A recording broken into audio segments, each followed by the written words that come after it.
fighting a barf. I can't. The thing is empty. So I'm a terrible cyclist, and today I decided I'm gonna do my first 20-minute FTP test on Zwift. I'm sure most of you already know what FTP is, but for those that don't, FTP stands for Functional Threshold Power, and in super simple terms, it's the max amount of power that a person can hold for around an hour. While technically this isn't the most scientific definition, the more scientific definition would get into lactate threshold and how quickly your body could clear lactate compared to how quickly your body generates lactate. We're just going to stick with this idea that FTP is around an hour. And we're ready. So now I'm just got to get everything set up and we're going to be on our way. Hey guys, I'm just going to be doing a quick voiceover while the warm-up goes by in the background.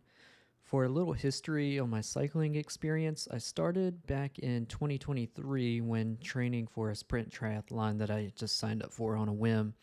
My very first ride on Zwift, I actually tried pretty hard and it gave me an FTP of about 113 watts, which is probably slightly lower than where I actually was, but probably not far off either.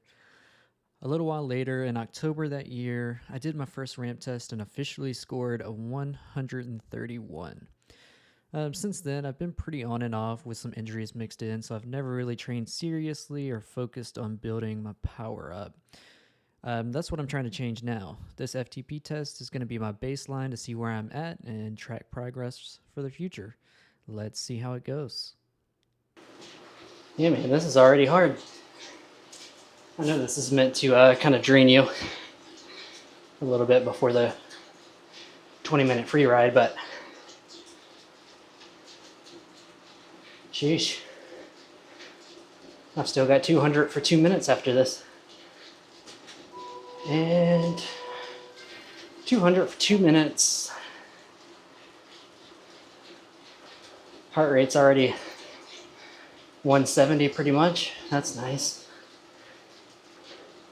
You know, I know 200 is not a lot for some people, but to me it's crazy that people can just hold this. Like some people can just hold this pace all day. It's crazy. Speaking of pacing, my idea is to, at least for the first 10 minutes or so, try to hold 165, 170-ish. Then go up from there, depending on how everything's feeling. Maybe 170, I don't know. First time I'm ever doing this, I'm just gonna kind of roll with it, and if we don't pace it right, we'll learn something for next time. Trying to keep my cadence around one, yeah, well, right as I say that, I start reading it on the screen. I was gonna say, trying to keep it around 85 to 90, which is usually my comfortable RPMs, but you know, I'm sure a couple of minutes from now, there's not going to be a whole lot of talking going on. You know, I'm already doing a little bit more than what I said I was going to do, so we'll see how that worked out. But I know we're only like 2 minutes, 15 seconds in, but feeling pretty good. I'm sure I won't be saying that 10 minutes from now.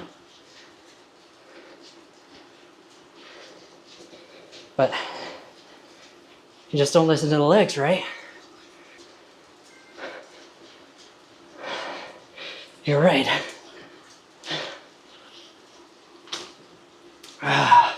It's so easy to forget.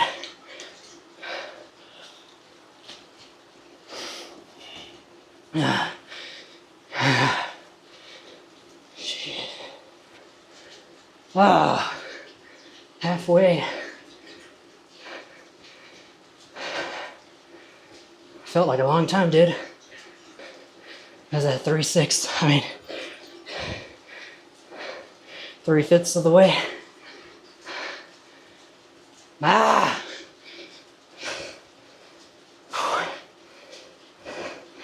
Now the legs are burning. Oh boy. Yeah, I swear I just looked at it and it says 7 minutes. And now it still says 7 minutes.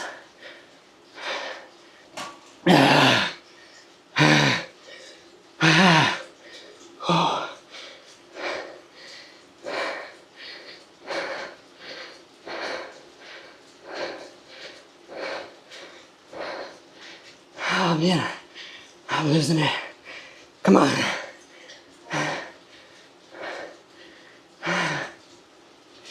Oh.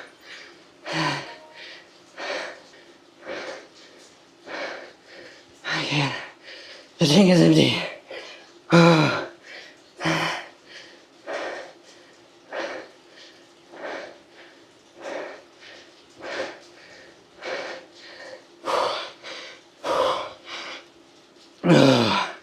Fighting a barf.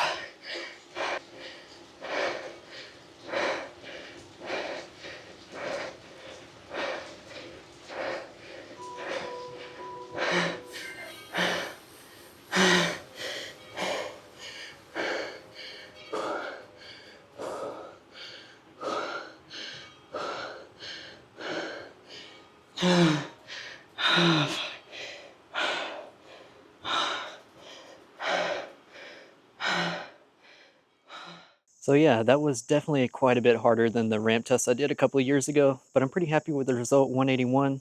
Not too bad for the amount of cycling I've really been doing lately.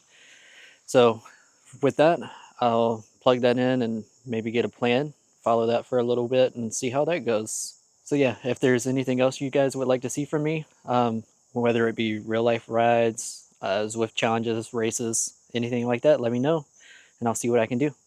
See you guys later.